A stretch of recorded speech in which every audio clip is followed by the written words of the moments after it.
Good morning and welcome to my Pretend Cooking Show. Today we're making Rose Birnenbaum's 10-grain bread.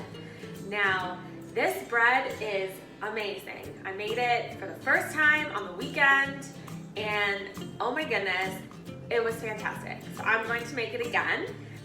Now this bread, it takes a little bit of time to get it going. You do have to start it the night before and then finish it the next day.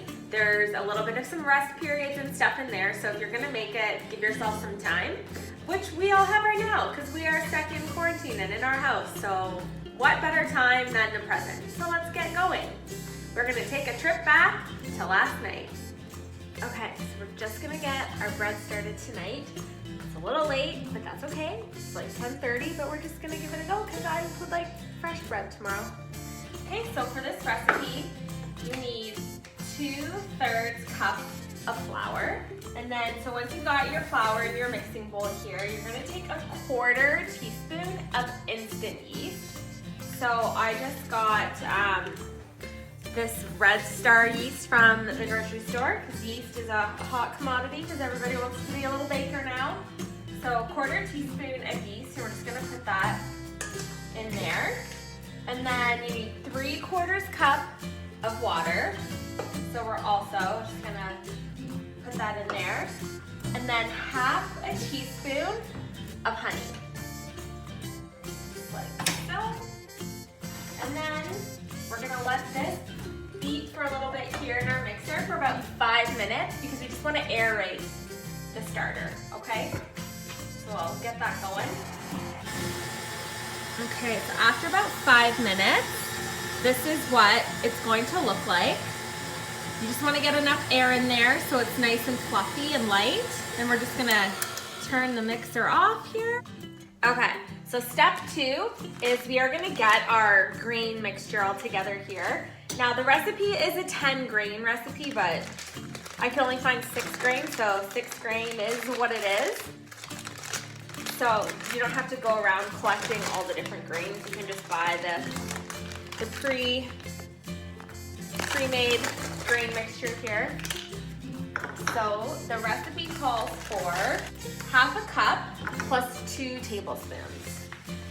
So again, this recipe is very specific, but I'm not questioning it because I made it and it worked, so I just do as I'm told.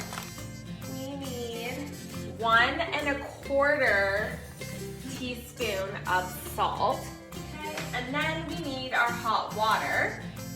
So it calls for 1/2 cup of hot water minus 1 tablespoon. Okay, so we want our 1/2 cup. So I've got my tablespoon. And minus tablespoon. I don't know why, but just do as I'm told. And then we're gonna give this a stir here. So then the water will absorb through the cereal as it sits, because both of these mixtures are going to sit overnight in the fridge. Okay, so now we're gonna go ahead with the next step. So we are gonna take our 1/4 cup of flour and we're gonna sprinkle it on top of our starter in our pan here. Now, the recipe calls for wheat gluten. I definitely don't have that, but it's optional, so I am opting out of that. So then I'm just gonna take the flour and I'm gonna sprinkle it on top of the starter here. Just like a little blanket, like the recipe says. So just like so. Alrighty, and that's it. So it looks like this. I'll show you guys. Just like so, okay? And then we're just gonna cover it with saran wrap, pop it in the fridge overnight, along with our cereal here, cover that as well. And then we'll see you in the morning. Okay, so I just pulled our 2 bowls out of the fridge here from sitting overnight. So we're gonna get started. Okay, so this was rising all night, and you can see that along the sides here, it started to bubble up. and that is a good sign. All right, so now we're just gonna get it going in our mixer here for about 7 minutes, okay? Okay, so now that it's been going for 7 minutes, it should be sticky. That's what we want. So now what we're gonna do is we are gonna cover it with a towel and let it rest for 20 minutes. Okay, so now that it's been about 20 minutes, we're gonna go ahead and we're gonna add our cereal mixture to our dough here. Just like so. And then we're gonna turn this on and let it go for 5 minutes with the dough hook. Okay, so now that it's been about 5 minutes and our dough is all nice and mixed together, you can see all the grains are in there. What we're just gonna do is we're just gonna knead it a few times here. Just really working it all together. Okay, just like that, a nice floured surface. Excellent. Okay, so now that our dough is ready, we are gonna put it into our greased bowl here, just like so. And we're gonna cover it with saran wrap and a towel. We're gonna let it rest in a warm space for about an hour and a half to 2 hours. So we'll be back then.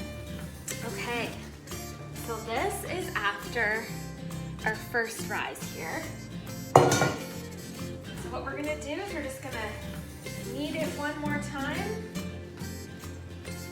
Just really work it all together. Okay, and then it's gonna rest again for another 45 minutes. Okay, so this is the dough after the second rise here, okay? And now what we're gonna do is we are gonna start to form it into the shape that we want our dough. Okay, so we are going to be making it into a torpedo loaf. So what we're gonna do is we are gonna stretch our dough out into a nice rectangle shape. You can use a rolling pin or you can just use your hands. Whatever you prefer. I think I might grab my rolling pin just for a little bit here. So I'm gonna take my rolling pin and I'm just gonna roll it out into a bit of a rectangle shape. Okay, so I've got it into a bit of a rectangle shape. This is just a comparison of it with my hand here so you guys can judge the size that you would like it to be. Okay, so now what we're gonna do is we're gonna roll it into the shape that we want our bread to be. And we are going to pinch this seam.